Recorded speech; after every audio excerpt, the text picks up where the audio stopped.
Et toujours dans le vernissage du 7e album de Célina Ramsoer, Transmission, nous recevons Bernard Jacquet. Bonsoir. Bonsoir. Je dis bonjour ou bonsoir, ça dépend à quelle heure on nous regarde sur Internet. Exactement.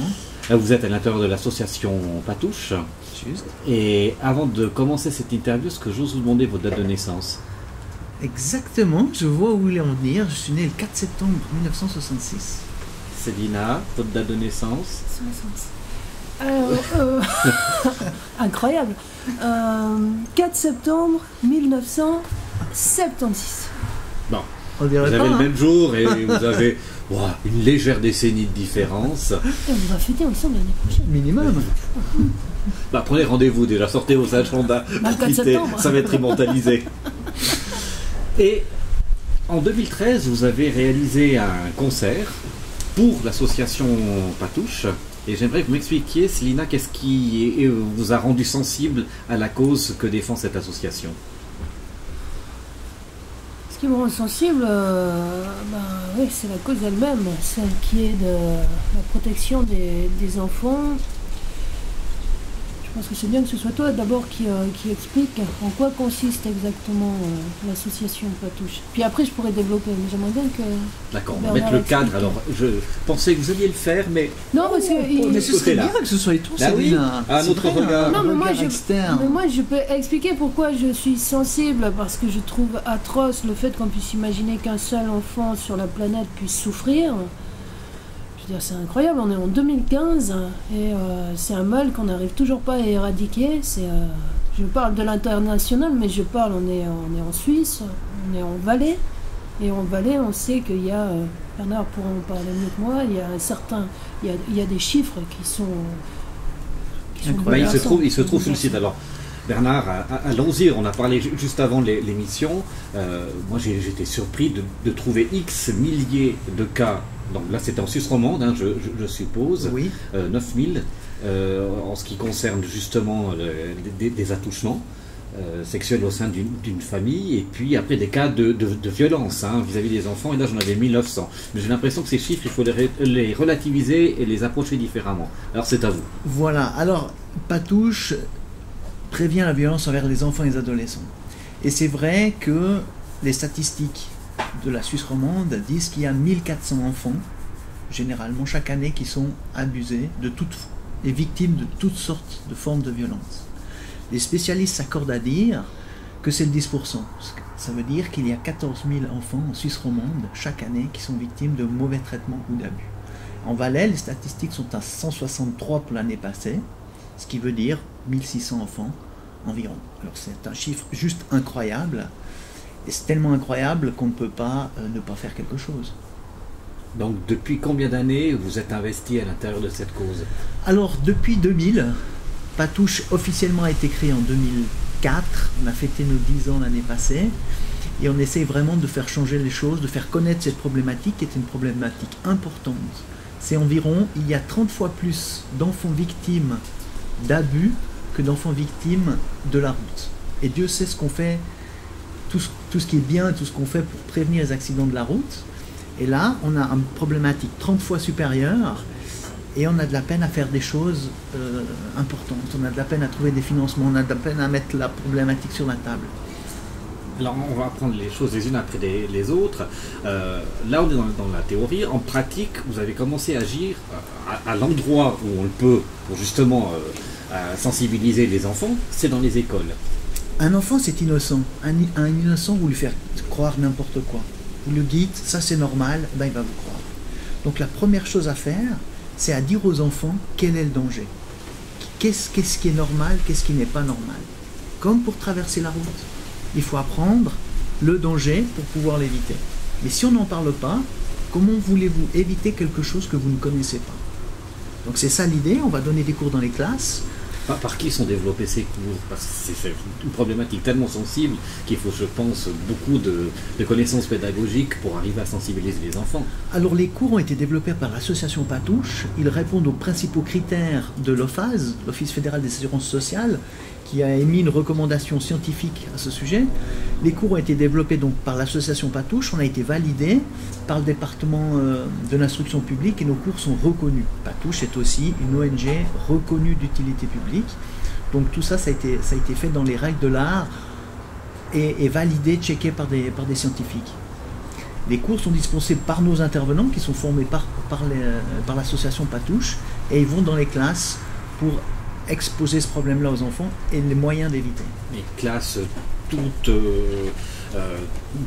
âges confondus ou bien alors c'est clair que vous ciblez plutôt les primaires ou les enfantines? Alors on a dû mettre un... C'est clair qu'en montant ce cours-là, chaque fois on voyait des nouveaux cas, chaque fois les enfants étaient plus jeunes. Et on était en train de monter ce cours et un enfant de 6 mois qui était victime d'abus, on s'est dit bon ben voilà, on a des limites et on s'est dit que peut-être 6 ans, ce serait le bon âge pour commencer, attendre que les enfants aient acquis les belles choses de la vie pour leur parler des choses qui sont nettement moins rigolotes, on va dire ça, hein. Donc les choses dramatiques de la vie, c'est peut-être mieux d'en parler une fois qu'on a acquis les belles choses. On va laisser après, on s'est dit que la responsabilité des parents, jusqu'à 6 ans, même plus, elle est importante, mais à partir de 6 ans, on pouvait gentiment éveiller les enfants au danger et à ce qu'ils puissent eux-mêmes intervenir au cas où les adultes qui les entourent étaient défaillants. Dans la chanson que dédie Célina à son fils, elle se pose des questions, savoir si elle a tout bien fait dans la transmission, dans l'éducation. Vous êtes des fois confrontés par rapport à des parents qui pensent bien faire et puis qui en fait sont totalement à côté de la plaque? Nous, on n'est pas là pour juger ça. En tant que parents, c'est vrai qu'on essaye toujours de faire du mieux qu'on peut. Il y a une fameuse dicton qui dit tout ce qui est fait avec amour, généralement c'est juste, mais c'est vrai qu'il y a quand même quelques principes de base qu'il est intéressant de connaître. Et je suis toujours interpellé parce que bien souvent, quand on vient parent, ben voilà, on n'est pas tellement préparé. On nous parle de beaucoup de choses intéressantes, préparation à l'accouchement, allaitement, tout ça, mais en tout cas à mon époque, quand j'étais père, on ne nous proposait pas des cours comment devenir parent, quelles sont les erreurs, disons que les 10 erreurs à ne pas faire et les 10 points importants. Voilà. C'est un peu la responsabilité de chacun de se renseigner, d'avoir le temps de voir ce qu'il faut faire et ne pas faire avec un enfant. Et quelque chose qui me choque vraiment, c'est que pour avoir un chien, il faut un permis. Et pour les enfants, on ne vous propose pas spontanément de l'aide ou des suggestions, ou voilà, quelques idées. Donc à la base, beaucoup de choses pourraient s'améliorer par une sensibilisation éducative. Exactement. Alors à certains points, c'est facile d'en parler. Hein, pour les animaux, on fait une loi. Alors c'est extrêmement choquant en parlant comme ça, de le dire comme ça. Mais ça fait réagir. Mais ça fait réagir et c'est le but. Mais pourquoi est-ce qu'on ne propose pas une éducation non violente ou quelque chose dans l'air du temps, ou au moins une réflexion? Comment est-ce que je vais éduquer mon enfant? Quand j'arrive plus à en faire façon, qu'est-ce que j'en fais? Qu'est-ce que je fais? Qu'est-ce qui est dangereux? Qu'est-ce qu'il ne faudrait absolument pas faire? Donc j'espère que ça, avec le temps, ça vienne et se soit proposé aux nouveaux parents. Par rapport à d'autres pays francophones, est-ce que la Suisse a quelques trains de retard dans ce type de cours de sensibilisation? Malheureusement, je ne saurais pas le dire. Je ne saurais pas répondre parce que des cours comme on propose à Patouche, c'est des cours qu'on a développés nous-mêmes en fonction d'expériences personnelles, en fonction des différentes professions des gens qui sont dans cette association. Alors j'ose espérer qu'il y a quelque chose d'autre dans le monde. Hein. Ce serait bien, hein? Oui, ça serait bien. Ce serait bien. Bah, ce qui m'a étonné, je regarde votre site et il y a un petit mot. Il n'est pas toujours très évident d'aller dans des écoles pour apporter nos cours. Et qu'il y a certains établissements qui se montreraient même rétifs à vous recevoir. Alors, on n'a pas lu le même site. Parce donc, on vous accueille facilement, c'est ça? On nous accueille facilement. Ça se passe généralement très très bien. J'ai pas en réfléchissant comme ça, je vois pas où il... Alors, peut-être ou pas dû trop vite, sans doute. Peut-être qu'on ne va pas dans tous les centres scolaires parce que, évidemment, que nos interventions ont un coût. Et puis, on nous a dit voilà, que certains centres scolaires ou écoles n'avaient pas les moyens nécessaires pour accueillir... J'ai dû interpréter ça comme ça. Certainement. Okay. Mais on a un comité de soutien qui peut prendre en charge tout ou partie de ces frais-là parce qu'on ne peut pas... nous, on ne peut pas admettre que l'argent soit un frein à la prévention. C'est pour ça qu'on a un comité de soutien et on va partout où on nous demande, nous allons donner des cours. Et même si le comité de soutien refuse, ce qui n'est jamais arrivé, mais si ça devait arriver, je vous assure qu'on y irait gratuitement. Qu'en est-il de votre motion, Grand Conseil? Alors, elle a été déposée. On compte sur tous les députés pour qu'elle passe lorsqu'elle sera à l'ordre du jour. Mais elle raconte quoi exactement cette Elle motion? raconte que ces cours patouches, qui sont validés, comme je vous l'ai déjà dit, soient dans le cursus obligatoire. Pour l'instant, ils sont dispensés au bon vouloir on va dire des directions d'école. Donc on va dans les classes dont les directeurs d'école, de centres scolaires, de commissions scolaires sont sensibles à la problématique. Ça demande beaucoup d'énergie de convaincre chaque fois, de présenter. Ce qui serait intéressant, c'est que ce soit dans le cursus obligatoire, comme d'autres préventions qui sont dans ce cursus.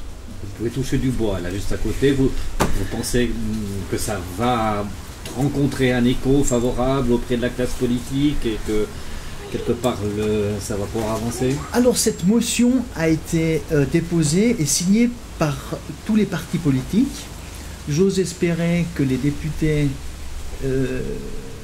suivent cette motion-là et nous serons très attentifs au vote, hein, parce que je pense que la protection des enfants est au-dessus des partis.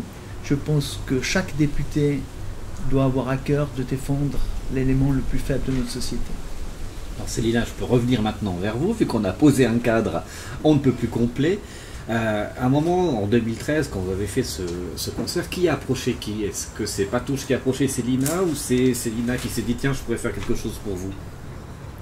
Alors si mes souvenirs sont bons,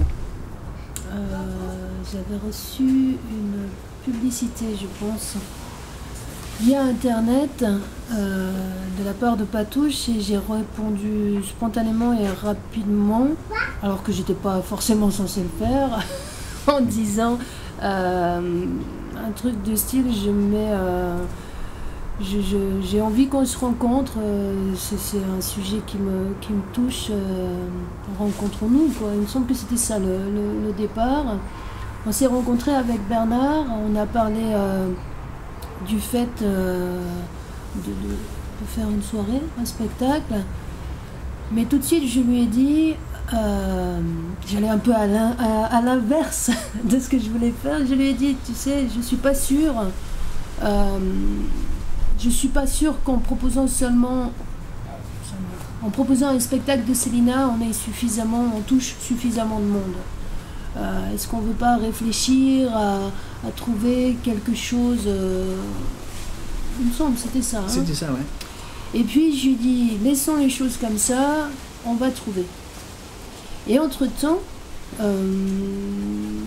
Hervé Fumon, qui est l'un des conseillers communaux de Comté, vient me voir à un spectacle et à la fin il me dit, moi j'aimerais bien que vous veniez jouer dans la région de Comté, etc. J'aimerais même qu'on fasse 2 soirs, on va faire ça dans un endroit particulier, spécial, etc. Solo voix accordéon. Et puis, ce qui me plairait, c'est de pouvoir, nous, on ne veut pas faire de l'argent là-dessus, on aimerait pouvoir reverser cet argent à une association. Voilà, bingo, c'était bon, quoi. Et du coup, j'appelle Bernard et je dis, c'est bon, on va pouvoir faire quelque chose ensemble. Et en fait, Hervé a été un personnage important dans le fait qu'on collabore pour mettre en place ces 2 soirées. Est-ce qu'il y a eu d'autres artistes qui, à un moment, se sont dit on va se mobiliser, s'investir pour vous, ou Célina est une exception? Je crois que tu es une exception. Hein. C'est dur de dire ça à la télé comme ça, sans avoir préparé, parce qu'il y en a d'autres qui pourraient peut-être être susceptibles si je devais les oublier. Mais non, effectivement, donc appel lancé, s'il y a des artistes et autres personnes qui veulent nous aider, faire la promotion de Patouche, nous aider à lutter, c'est avec bonheur, car on a vraiment besoin de soutien. Merci à Célina pour ce qu'elle a fait, mais voilà, la tâche est énorme, hein, donc on a encore besoin de petits bras pour nous aider. Eh bien, merci beaucoup. L'appel est lancé et on finit avec ça. Merci beaucoup. Merci. Merci. Bonne soirée.